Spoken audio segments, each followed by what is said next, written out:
नमस्कार, मैं हूं अनुश्री। 5 राज्यों में मिली हार के बाद केंद्र की मोदी सरकार सतर्क हो गई है। 2019 का आम चुनाव नजदीक है और बीजेपी इसके लिए मैदान जंग में उतर चुकी है। बीजेपी अच्छी तरह से जानती है कि इस बार विपक्ष और संभावित महागठबंधन उसके सामने चुनौती बनकर खड़ा है।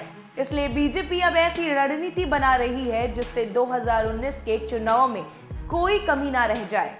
इसी दिशा में पार्टी के 2 ऐसे बड़े नेताओं को चुनाव लड़ाने की तैयारी की जा रही है, जिनका जादू मध्य प्रदेश और छत्तीसगढ़ में आज भी कायम है।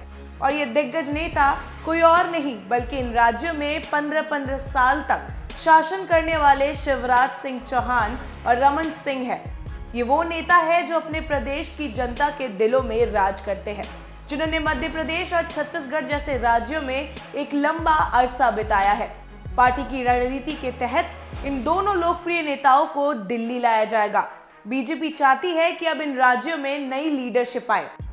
मध्य प्रदेश में विपक्ष के नेता पद के लिए विधायकों में से किसी लोकप्रिय प्रतिनिधि का चुनाव किया जाएगा और छत्तीसगढ़ में तो धर्मलाल कौशिक को प्रतिपक्ष का नेता बनाने के बाद साफ जाहिर हो गया है कि अब रमन सिंह को राज्य की राजनीति से निकालकर केंद्र में लाया जाएगा। ऐसे में ये लगभग तय है कि शिवराज रमन को इस बार लोकसभा का चुनाव लड़ाया जा सकता है।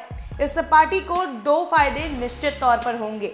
एक तो लोकसभा चुनाव के वक्त छत्तीसगढ़ की अन्य सीटों पर भी फायदा मिलेगा और दूसरा, अगर बीजेपी सत्ता में लौटती है तो उन्हें मंत्री पद दिया जा सकता है। खैर, इससे पहले शिवराज और रमन ने कई बार ये साफ करते हुए बताया है कि वो प्रदेश में ही रहेंगे, लेकिन वाकई शिवराज और रमन लोकसभा में चुनाव लड़ते हैं तो बीजेपी को इसका बड़ा फायदा हो सकता है।